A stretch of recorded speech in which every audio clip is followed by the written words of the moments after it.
Summer बेटा, अब तुम बड़े हो गए हो, क्यों ना अब तुम्हारी शादी कर दी जाए। पिताजी, मैं उसी लड़की से शादी करूंगा जो मुझसे हर रोज 100 जूते मार खाएगी। क्या तुम पागल हो गए हो? ऐसे तो तुम्हारी शादी भी नहीं होगी। भला कौन तुम्हें अपनी बेटी देगा 100 जूते खाने के लिए। राम राम धनी राम जी।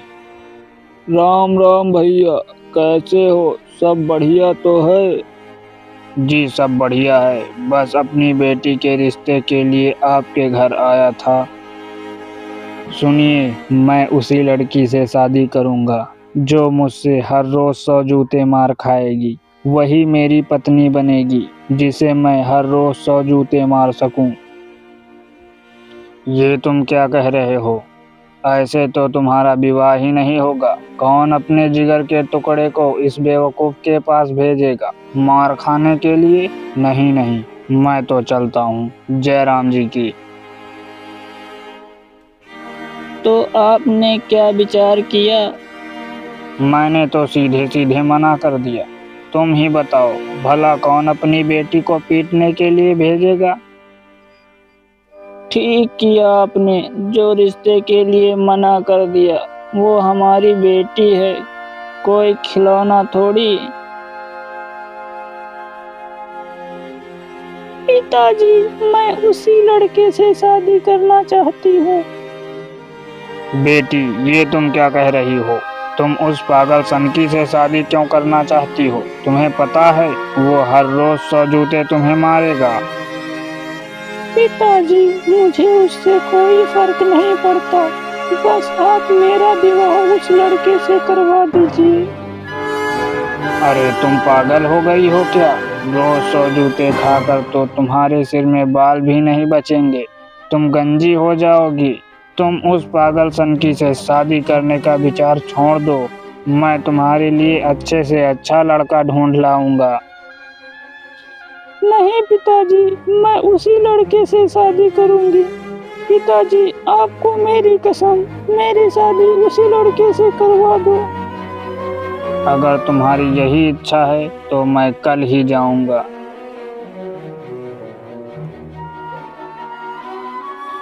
बेटा, जो तुम्हें चाहिए वो बताओ, वो सब मैं तुम्हें दूंगा।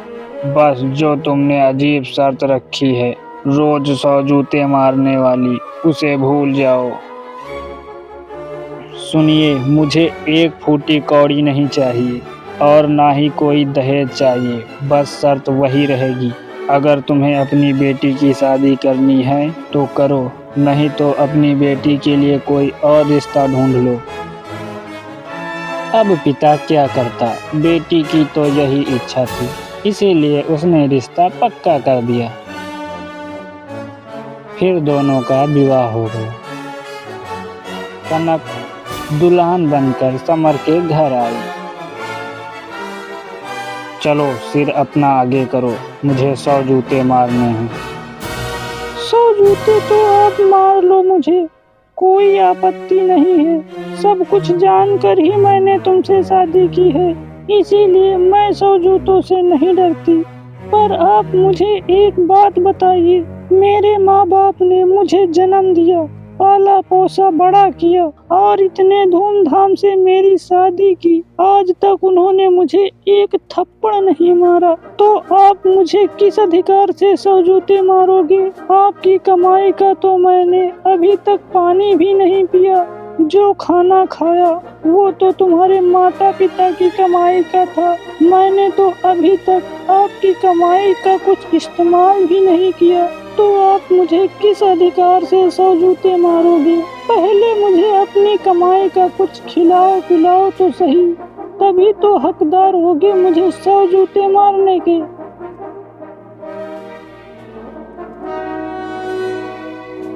बेटा, बहू तो बात बिल्कुल सही कह रही है। देखो, हमारे पास पैसा है कि हमारी 10 पीढ़ी बैठकर खा लेंगे। तुम्हें जिंदगी भर काम करने की कोई जरूरत नहीं पड़ेगी। लेकिन बेटा, तुम्हारी कमाई का तो कुछ भी नहीं है। समर को यह बात चुभ गई और उसने व्यापार करने की सोची। पिताजी, मुझे आप एक बैलगाड़ी दो और व्यापार करने के लिए कुछ कीमती वस्तुएं और थोड़ा सा धन दो। आप देखना, मैं बहुत ही जल्द बहुत सारा धन कमा कर लौटूंगा। ठीक है बेटा, जो तुम्हें चाहिए ले जाओ। तुम देखना, मैं बहुत जल्द ही बहुत सारा धन कमा कर लौटूंगा। फिर उस धन से तुम्हें खिलाऊंगा पिलाऊंगा और फिर पूरे अधिकार से जितना भी समय मुझे रास्ते में लगेगा 1-2 दिन के हिसाब से तुम्हें जूते मारूंगा। ठीक है मेरे पति परमेश्वर, जब आप लौट कर आओगे तो मेरा सर आपके सामने झुका हुआ होगा। जितनी मर्जी हो उतने जूते मार लेना।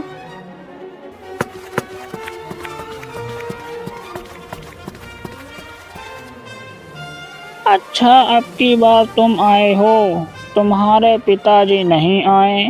तुम्हारे पिताजी बहुत तेज हैं। अरे, मैं तो तुम्हें जानता भी नहीं, और ये तुम क्या कह रहे हो? जरा साफ साफ बताओ, क्या बात है? जब पिछली बार तुम्हारे पिता यहाँ आए थे तो मुझे कुछ पैसों की ज़रूरत थी, तो मैंने अपनी एक आँख उनके पास गिरवी रख दी थी और उनसे 1500 रुपये ले लिए थे। अब मैंने 1500 रुपये इकट्ठे कर लिए हैं, इसीलिए मुझे कोई फ़र्क नहीं पड़ता, बाप हो या बेटा, मुझे तो मेरी आँख चाहिए। लो, अपने 1500 रुपये ले लो और मुझे मेरी आँख वापस कर दो। भाई, इस समय तो मेरे पास कोई आँख नहीं है, ना ही मुझे मेरे पिता ने तुम्हारी आँख के बारे में कुछ बताया है।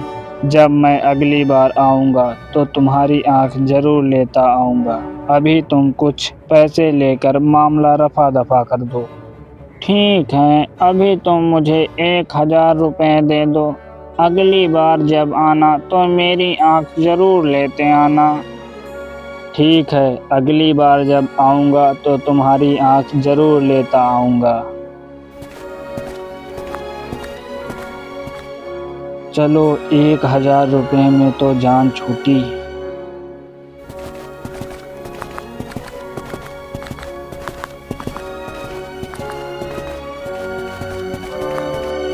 इस बार तुम्हारे पिता नहीं आए। तुम्हारे पिता भी बड़े होशियार निकले। मेरी एक टांग उनके पास गिरवी रखी हुई है और उन्होंने इस बार तुम्हें भेज दिया। पर कोई बात नहीं, बाप हो या बेटा, मुझे क्या, मुझे तो मेरी टांग वापस चाहिए। अरे, ये सब मेरे साथ क्या हो रहा है? मुझे ज़रा साफ साफ बताओ, क्या बात है? मुझे तुम्हारी टांग के बारे में कुछ नहीं पता और ना ही मुझे मेरे पिता ने बताया है।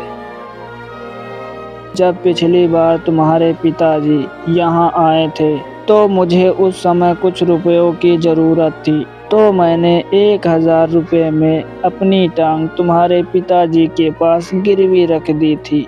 अब मेरे पास 1000 रुपये हैं। तुम अपने 1000 रुपये ले लो और मुझे मेरी टांग वापस कर दो। देखिए, अभी तो मेरे पास कोई टांग नहीं है। जब मैं अगली बार आऊँगा तो तुम्हारी टांग ज़रूर लेता आऊँगा। अभी तुम कुछ रुपए लेकर मामला रफा दफा कर दो। ठीक है, तो तुम मुझे 1000 रुपये दे दो। हाँ, लेकिन अगली बार आना तो मेरी टांग ज़रूर लेते आना, भूल न जाना। ठीक है, ज़रूर लेता आऊँगा।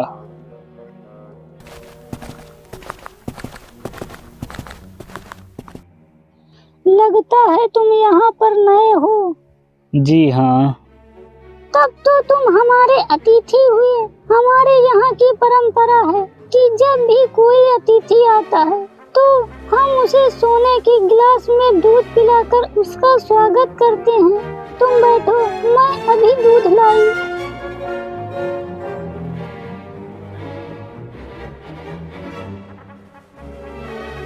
धन्यवाद, अब मैं चलता हूँ। अरे, जाते जाते मेरा गिलास तो देते जाओ। अरे, मैंने तो गिलास यहीं पर रखा था। अरे गिलास कहाँ गया? मुझे तो लगता है तुमने मेरा गिलास चुरा लिया है और अपनी बैलगाड़ी में छिपा दिया है अपने किसी साथी से मिलकर। नहीं, मैंने गिलास नहीं चुराया, मैंने गिलास यहीं पर रखा था। अगर तुमने गिलास यहीं पर रखा था तो गिलास कहाँ गया? तुम मुझे 100 सोने के सिक्के दे दो तो मैं किसी से कुछ नहीं कहूँगी और तुम्हें जाने दूंगी। मैं तुम्हें किस बात के सिक्के दूं जब मैंने चोरी ही नहीं की? यहाँ क्या हो रहा है? हाँ, देखिए ना, इन्होंने मेरा सोने का गिलास चुरा लिया है और कहते हैं कि मैंने नहीं चुराया। चलो चलो राजा के दरबार। राजा ने भी समर की एक बात ना सुनी और उसे 3 महीने की सजा सुना दी। 3 महीने बाद जब समर जेल से बाहर आया तो अब उसके पास कुछ नहीं था। तभी उसकी मुलाकात एक व्यक्ति से हुई।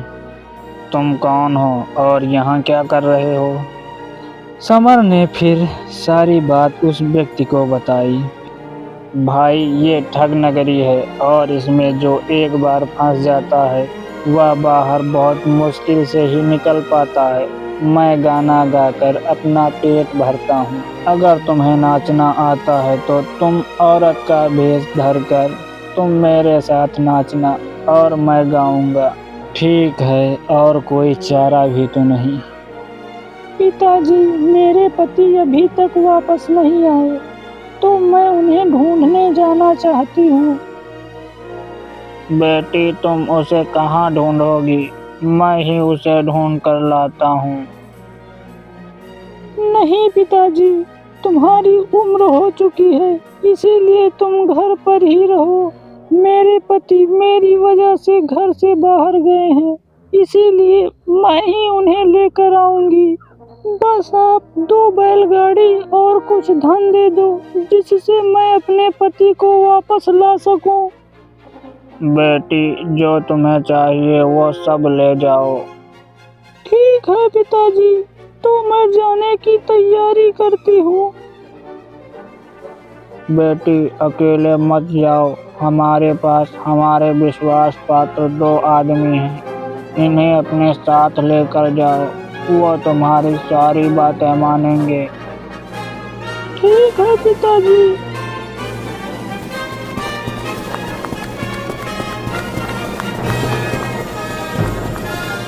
मुझे ऐसा लग रहा है कि मेरे पति इसी नगरी में है, इसीलिए शुरुआत यहीं से करते हैं। तुम सब यहीं पर मेरा इंतजार करना, मैं अकेले ही जाऊंगी। बेटा, इस बार तुम्हारे पिताजी नहीं आए। तुम्हारे पिता तो बड़े होशियार निकले। चाचा, तुम कौन हो और क्या कह रहे हो? मुझे कुछ समझ में नहीं आ रहा, जरा खुलकर बताओ। बेटा, पिछली बार जब तुम्हारे पिताजी यहाँ आए थे तो मुझे कुछ पैसों की ज़रूरत थी, इसीलिए मैंने उनसे 1000 रुपये में अपनी एक आँख उनके पास गिरवी रख दी थी। अब बेटा आए या बाप, इससे मुझे क्या, मुझे तो मेरी आँख चाहिए। ये लो, अपने 1000 रुपये लो और मेरी आँख मुझे वापस कर दो। ये ठग है और मुझे ठगने आया है। हो सकता है मेरे पति भी इन ठगों के बीच में फंस गए हो। अब तो मुझे पूरा यकीन है कि वो यहीं पर मिलेंगे। भाइयों, चाचा की आँख इन्हीं बैलगाड़ियों में है, जरा ढूंढ कर तो लाओ।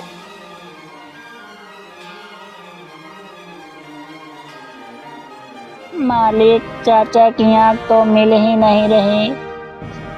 क्या चाचा की आँख नहीं मिल रही? तो ऐसा करो, चाकू लाओ और चाचा की दूसरी आँख निकाल लो। फिर गाड़ी में जाकर मेल करके चाचा की आँख लेकर आओ और इन्हें दो। मुझे माफ कर दो, मेरी दूसरी आँख मत निकालो। मुझे नहीं चाहिए आँख वाँख, बस मुझे यहाँ से जाने दो।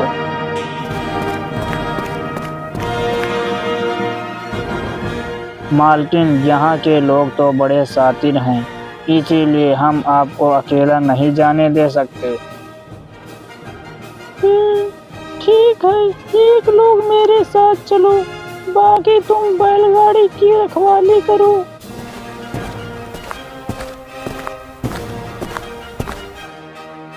इस बार तुम्हारे पिताजी नहीं आए क्या?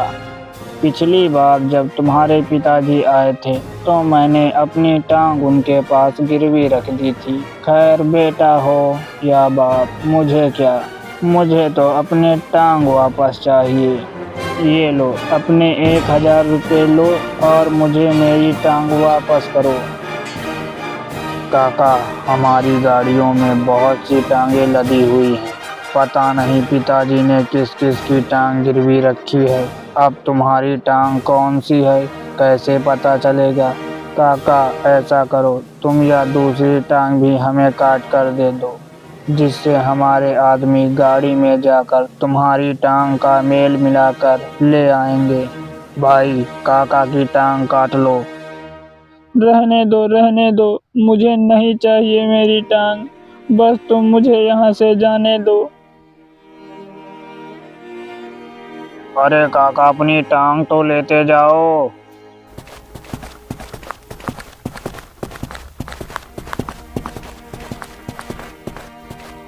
लगता है तुम परदेसी हो। हमारे यहाँ की परंपरा है कि जब भी कोई परदेसी हमारे यहाँ आता है तो हम उसे सोने के गिलास में दूध पिलाकर उसका स्वागत करते हैं। अगर ऐसा है तो हम दूध जरूर पिएंगे। फिर वह सोने के गिलास में दूध भर कर ले आई।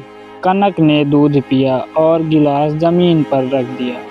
तभी बिल्ली ने गिलास मुंह में दबाकर बैलगाड़ी की ओर दौड़ पड़ी। जैसे ही बिल्ली गाड़ी के पास पहुंची, तभी बिल्ली को आदमी ने देख लिया और उसे भगा दिया। देवी, दूध पिलाने के लिए धन्यवाद, अब मैं चलता हूँ। परदेसी, जा तो रहे हो, पर जाते जाते मेरा गिलास तो देते जाओ। अरे, मैंने तो यहीं पर रखा था, कहाँ गया? देखो देखो भाइयों, इसने मेरा सोने का गिलास चुरा लिया। इस स्त्री का गिलास इसे चुपचाप वापस करो। मैंने तो दूध पीकर यहीं पर गिलास रखा था, मेरे पास कोई गिलास नहीं है। हुजूर, इसकी गाड़ी की तलाशी ली जाए, अगर मेरा गिलास इसकी गाड़ी से मिले तो मैं इससे 10,000 रुपये लूंगी। आपने तो मेरी गाड़ी की तलाशी तो ले ली, अब इसकी घर की तलाशी लो। हो सकता है गिलास इसी ने अपने घर में छिपा दिया हो और मुझ पर झूठा इल्जाम लगा रही हो। ठीक है, मैं अभी इसके घर की तलाशी लेता हूँ। सिपाही ने घर की तलाशी लेनी शुरू कर दी तो देखा कोने में बिल्ली सोने का गिलास दबाए बैठी है। यह देखकर सिपाही को बड़ा गुस्सा आया और उसने ठगनी को जेल में डाल दिया। कनक फिर अपने पति को ढूंढने के लिए निकल पड़ी। तभी उसकी नज़र जहां एक पुरुष गा रहा है और एक स्त्री नाच रही है, कनक को वो स्त्री जानी पहचानी लगी। वह उसके पास गई और आदमी से पूछा, एक बात बताओ, यह स्त्री तुम्हें कहाँ से मिली? यह स्त्री नहीं, यह एक पुरुष है, वक्त का मारा है बेचारा।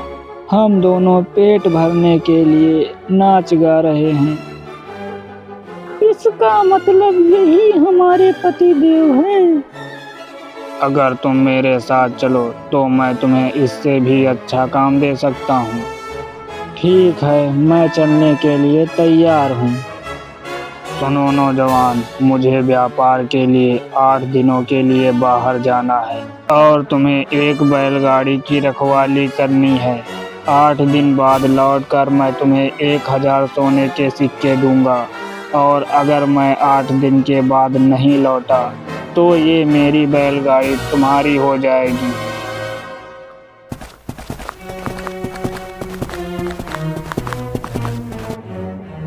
बेटी, कुछ समर के बारे में पता चला? जी पिताजी, वो मुझे मिले थे। उन्होंने कहा बस 8-10 दिन में मैं घर वापस आ जाऊंगा।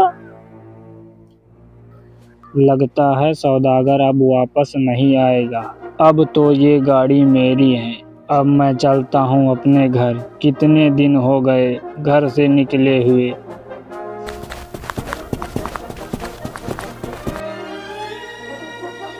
मैं कितने दिन घर से बाहर रहा। इतने दिन के हिसाब से इतने जूते बनते हैं। तुमने और मेरे पिता ने इतना धन 10 साल में भी नहीं कमाया होगा जितना मैंने 1 साल में कमाया है। सर आगे करो और जूते खाने के लिए तैयार हो जाओ। जूते तो मैं नहीं खाऊंगी। क्या तुम अपने वादे से मुकर रही हो? क्या सच में तुम धन कमा कर लाए हो या तुम्हें किसी सौदागर ने खैरात में दिया है? अच्छा रुको, मैं तुम्हें एक चीज दिखाती हूँ।